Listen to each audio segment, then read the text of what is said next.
Bem-vindos ao Clio, canal de História e Literatura. Eu sou o Bruno e nesse vídeo a gente vai entender como que a mentalidade lá do período colonial no Brasil ainda se faz presente aqui no Brasil através do iberismo.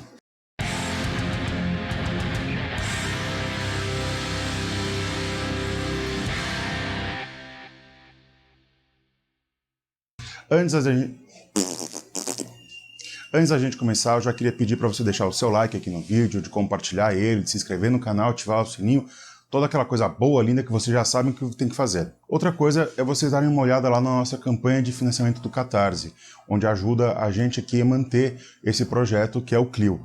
As contribuições começam a partir de R$5 e o link vai estar na descrição e no card aqui em cima. Dentro da historiografia que trata da história colonial brasileira, a gente tem esse conceito de iberismo, não só dentro da historiografia sobre o período colonial, mas também sobre a própria história ibérica. O iberismo é uma característica que acontece tanto em Espanha quanto como Portugal.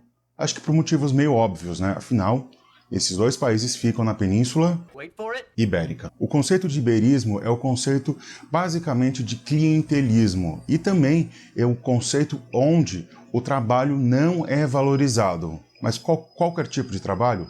Não.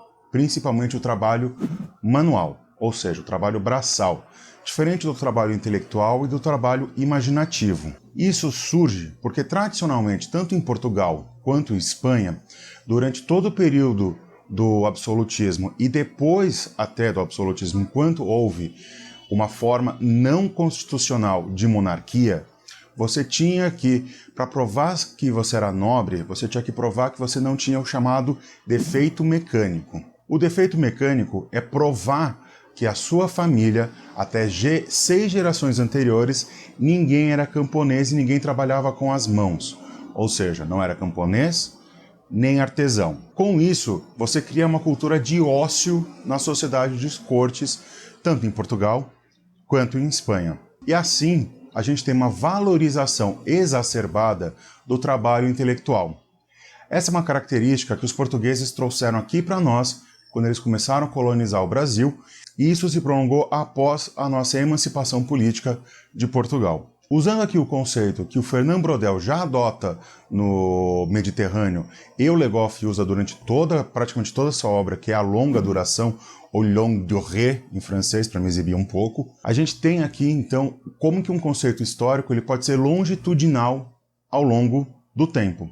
A gente percebe na nossa sociedade hoje no Brasil como que esse defeito mecânico ainda impera nas nossas relações. Pensa assim. Quanto ganha um engenheiro elétrico?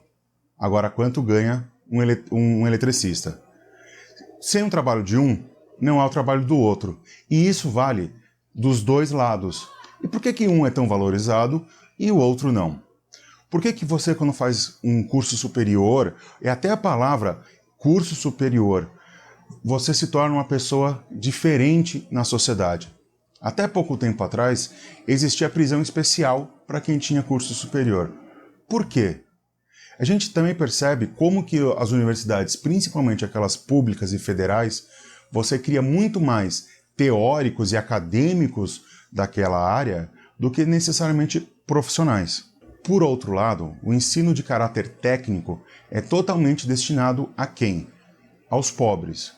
Para que serve o ensino técnico? É como se fosse uma migalha que o status quo social dá para que você tenha uma pequena elevação social daquela pessoa e aquela pessoa fique confortável dentro do sistema. Porém, se a gente pegar qualquer sociedade anglo-saxônica, por exemplo, ou de modelo escandinavo, a diferença de salário entre um engenheiro elétrico e um eletricista ainda existe, mas ela não é brutal, como é nas sociedades latinas e principalmente nas sociedades ibéricas. Isso, em Portugal e Espanha hoje, eles conseguiram transportar um pouco, ou seja, eles conseguiram avançar um pouco nesses assuntos, mas ainda impera. Já na América Latina como um todo, esse conceito ainda está aí. E no Brasil, a gente tem um agravante ainda maior, que como você tinha essa sociedade de ócio e ao mesmo tempo se almejava a ser nobre, foi implementado no Brasil a escravidão dos homens negros.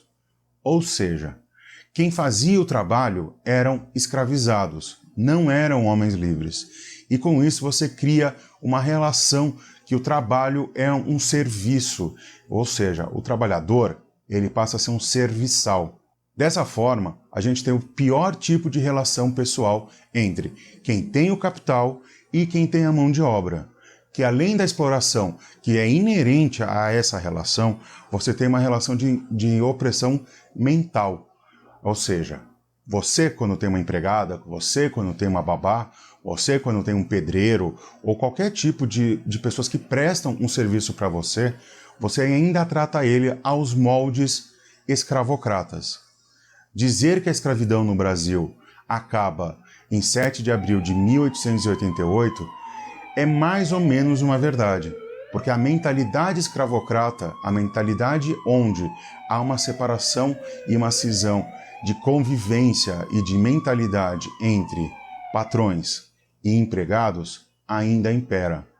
Basta ver que na nossa mentalidade usual, quando eu falei empregada doméstica e babá, provavelmente você pensou na empregada doméstica como uma senhora negra e a babá como uma jovem negra, e ambas vestindo uniforme. O iberismo, então, é uma característica que faz presente na nossa sociedade desde 1500 até os nossos dias. É preciso romper com essa característica tão nefasta que acaba oprimindo a classe trabalhadora. Precisamos superar o iberismo para dinamizar a nossa sociedade, o jeito que nós nos relacionamos e até a economia. Porque se você tem uma massa de trabalhadores, que é basicamente trabalhadores de mão de obra não qualificada, ou seja, aqueles trabalhos que não são técnicos ou não são de ensino superior, a gente tem aí um monte de pessoas que não são valorizadas. Pensa também para que serve o nosso sistema de educação. Isso é um vídeo que a gente tem que fazer à parte, ou fazer um podcast sobre ele, mas basicamente eu acredito que o sistema de educação no Brasil, ele serve quase que exclusivamente para manter o status quo social do jeito que está, fazendo cada vez mais mão de obra barata para o capital. Era isso, pessoal. Espero que vocês tenham entendido o que é o conceito do iberismo. Vou deixar aqui no link algumas indicações de leitura para vocês entenderem ainda mais o que é esse conceito.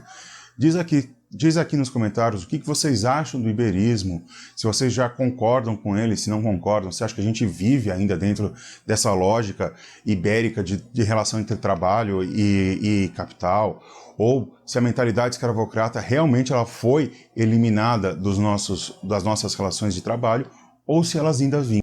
Então não se esquece de se inscrever aqui no canal, de compartilhar esse vídeo, de dar um joinha aqui nele, e o resto é vida que segue.